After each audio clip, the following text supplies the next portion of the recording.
Okay, students, so we are going to start up with the new ML diagram, UML diagram, Unified Modeling Language diagram, that is the sequence diagram.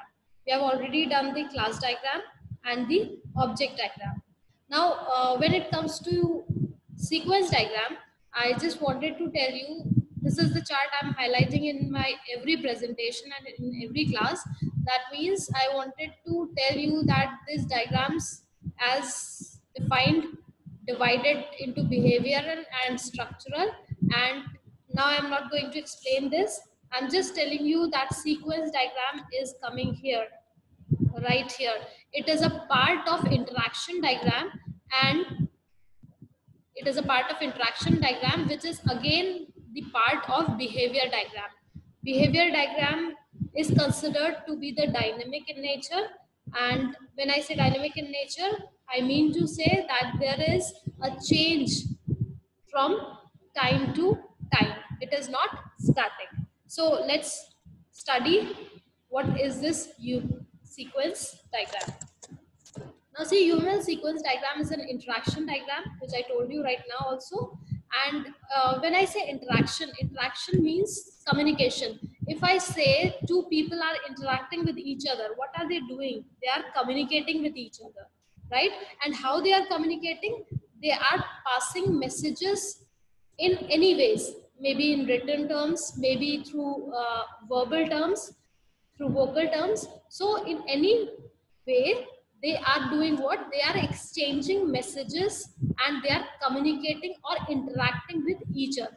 So this is what our sequence diagram is going to do. It is going to show the interaction between different objects. That means they capture the interaction between objects.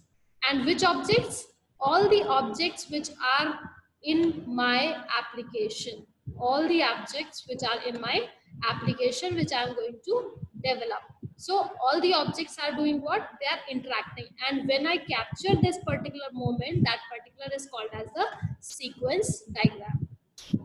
Now, when we say that it is interacting, I mean to say that there are two things. It is, this particular diagram is focusing on time, right? It is focusing on time. And when I say it is focusing on time, in visual terms, that means visually when I see this particular diagram, this time focus will be on vertical axis, which is represented as time, and the messages are being passed from one object to another. Now see, this particular sequence diagram shows elements as they interact over time. They are organized according to object, first thing, and second thing is time. So one dimension is the object dimension. Object, we all know what are objects in terms of application, in terms of software we are going to develop. And what is time dimension? We all know that particular is the timeline or the sequence of passing of messages one after the other. So when we say object dimension, it is shown horizontally. And when we say time dimension, it is shown vertically, right? Just for example, I'm just showing you, I'm going to explain this completely at the end when I'll tell you all the notations about this. But here I'm just going to tell you that this is an object, customer, ATM is an object, account is an object, and checking account is an object. So these particular are our customer, ATM, account, and this is like bank. Okay. So all these are objects of the automated teller machine. So these are shown horizontally. These are shown horizontally. All these are objects. This is what I told you, that objects are shown horizontally. Now I come to time. You can see this is the passing of messages. This is the interaction which is in a sequence. And this particular sequence is shown vertically. This is shown vertically. So time is shown how? Time is shown, or time dimension is shown here as vertical. Okay, so that is what we are seeing here. Horizontal, the object dimension, and time dimension in the vertical axis. Okay, so basically what is object dimension? I've already told you here that objects are what? These object dimension are including all the collaborated objects which are going to interact with each other in any scenario at any time in the application. Fine. And what is time dimension? Time dimension is the vertical axis that is going to show you the proceeding of the messages, the sequence of the messages in which the passage or passing of message will take place. Fine. Now, we are going to see certain sequence diagram notations. We have certain notations with the help of which we can show that how a particular thing is rendered in the graphical format. So first thing is the actor, right? Actor is what? Actor is any entity that is playing a role of interacting with the subject. External to the subject sense that an instance of an actor is not a part of the instance of its corresponding subject. That means, who is an actor? Actor is any entity that is going to interact with the subject, and it can be anyone, it can be a human user, it can be external hardware or other subjects. I am just showing you the example out here. That is, in this, customer is what? Customer is the actor. Here, customer is the actor. Why? Because customer is going to interact with these all these objects out here, that is ATM, account and bank, etc. Fine. Now you can see that actor is rendered in graphical format in this way. This is the form how the actor is shown, and this actor will have a vertical axis. This vertical axis will include all the messages in the timeline. Fine. So this first one notation is the actor. Second notation is the lifeline. Now what is this lifeline? Lifeline is the one in the rectangular box. I'm going to show the object I'm talking about and the vertical line that is going to render the time of messages or the sequence of messages one after the other in a order format. Fine. So a lifeline represents an individual participant in the interaction. When I say individual participant, I mean to say the objects. Example of objects in the earlier example was the ATM machine, the bank, etc. Now third is the activations. What are these activations? See, activations are what you can see. We have already seen that lifeline is what? This is part of the object, and this is the dashed one is the lifeline. Fine. Now you can just see a rectangular, thin rectangular box which is represented out here. It is starting from this point and ending at this point. This is starting from here, and from here only the message is initiated. So this is what a thin rectangle on a lifeline represents the period during which an element is performing an operation. The top and the bottom of the rectangle are aligned with the initiation and completion of the time respectively. Now this particular part will be telling you the duration or the period of operation this is going to perform. That means it is the starting point is when the message is initiated from this lifeline, from this object, and till the message is being completed. It is getting the complete response. This particular complete part is called as the activation. Activation here means that here the operation is active right now. When it is shown in the simple line, here the activation is not active, it is inactive. Only active part is where the message is initiated and till the end of the message. So it is going to tell you the complete duration of the operation. Fine. Moving further, we have second one as the call message. Now, call message is what? Message is the interaction part between the lifelines. See, this particular word lifeline can also be seen as object lifeline in some notations or in some books. Fine, but this is the same thing. It is nothing new. So lifeline is what? It is the interaction of particular communication between the message, between the lifelines. Call message is what? Now this was only a message. Fine, but when I say call message means that it is a kind of message that represents an invocation of operation of target lifeline. That means when this particular object is going to initiate a message, right, to the other object, that particular is going to sit as the call message. For this one, it is a call message. For this lifeline, it is not a call message. Fine. For example, you can just see here. See, when the ATM is inserted, this particular part is termed to be as the call message. Insert card. This is what? This is the call message. It is initiated here. Fine. Okay. So this is how we render it. It is going to start from here and it will end till the lifeline at the rectangular box to which it is interacting. That means object 1 is calling a message to object 2. Fine. And this is the operation period for this particular object, and this is the operation period or activation point of this object 2. Okay. Now, next one is called as the return message. Once the message is passed, once the call message is given, that means a request is being done, you will receive a response, right? So that particular response message is termed to be as the return message. Return message is a kind of message that represents the pass of information back to the caller of a correspondent former message. Let's take an example out here.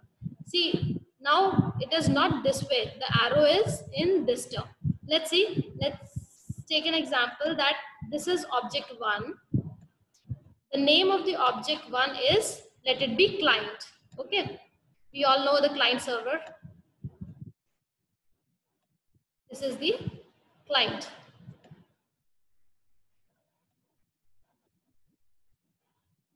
Okay. Now I take the other object as the object 2, that is termed to be as the server. Let it be the server. Okay.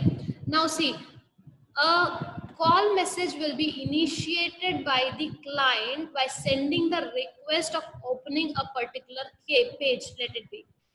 Fine. If I click onto the page of, if I click onto a file, Word file or any file, so the client is going to send a request to the server. So this will be the call message, the one we have studied earlier in the last slide. In response to this message, the server is going to reply or return a message. That means that particular page will be open. Okay, so that particular is called as the, such as this is the request of page.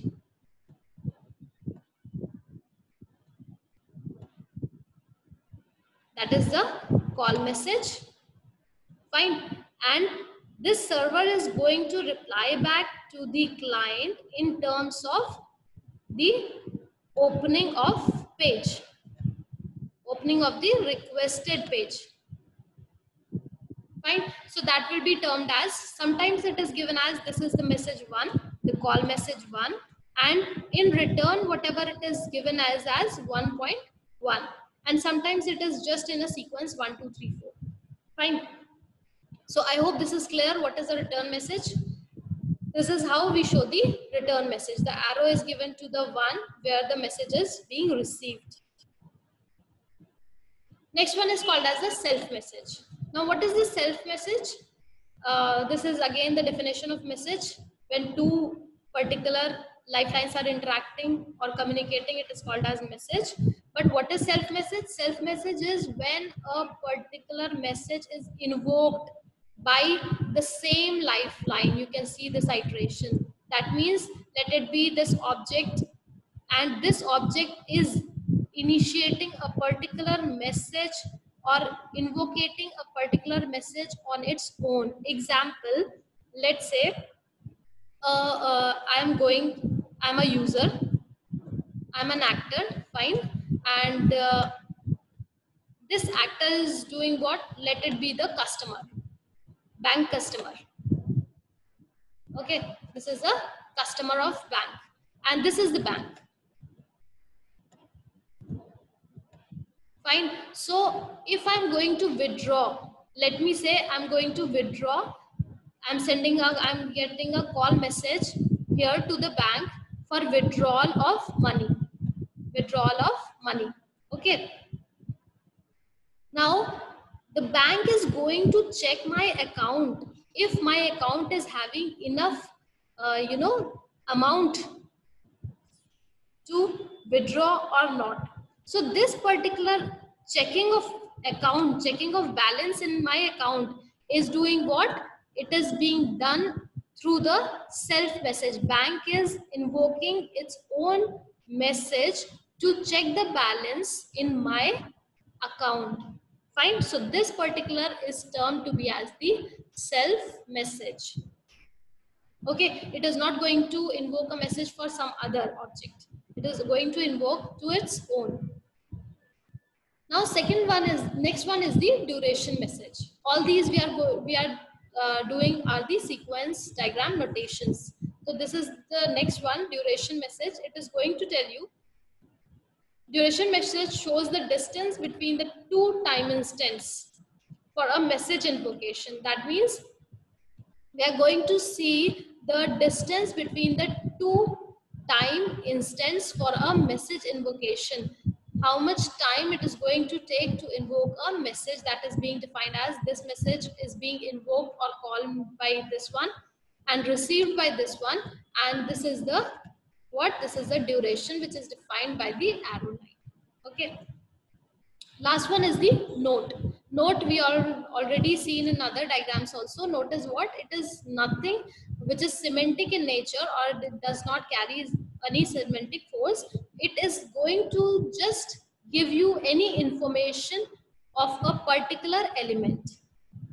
A note gives the ability to attach various remarks to the elements. A comment carries no semantic force but may contain information that is useful to a modeler. That means this is the same way as when you do the C programming, you want to comment in a particular line, let it be, initiating the variable. So here, what is that? We are putting up the if condition.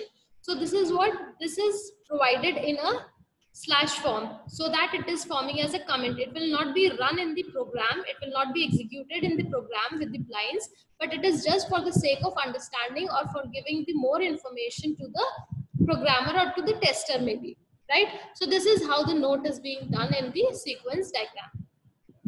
Now we are moving to the example of sequence diagram of automated teller machine. So this is the one. What is it? It is customer ATM account, checking account. This is the actor. We have termed it as actor. This is the ATM. That is what? That is object. This is the account. Again the object. And I'll term it as let it be bank. Fine. Checking account, because we get this checking account from the bank only. Now see what it has. We have lifelines. You can see the dashed lines. All these dashed lines in vertical format are what? These are the lifelines of these objects. Now you can see first one colon, the message is given, insert ATM card. In response, ATM card will ask you or request you for the PIN. So this is a call message and this is the return message. Fine. In next sequence, third sequence, you are going to enter the PIN. After this particular will be verified, PIN will be verified by the account, by the bank verification. PIN will be either accepted or rejected. If accepted, request option will be there. You have to select the option. Customer will select the option and it will request the amount, whatever amount it needs to withdraw, if it has chosen the withdrawal. Now he will enter the withdrawal amount. The transaction processing will take place between the ATM and the account, and withdrawal of amount will be done from the bank, that is the checking account. Withdrawal is successful. Next transaction is successful. 14th, the cash will be dispensed. 14th, it will ask for 15th, it will ask for request to take the cash. It will take the cash. Next, it will request whether you want to continue or terminate. It will give terminate, and finally at the 19th message it will print the receipt. So overall what you can see is, you can see that these particular are the objects shown horizontally with the actor and with the lifelines that is shown vertically on the time axis. And then we are passing on the messages. These messages are again what? These messages are the ones which are called by one object and returned by the other objects. So this is what we have in the sequence diagram. That's it.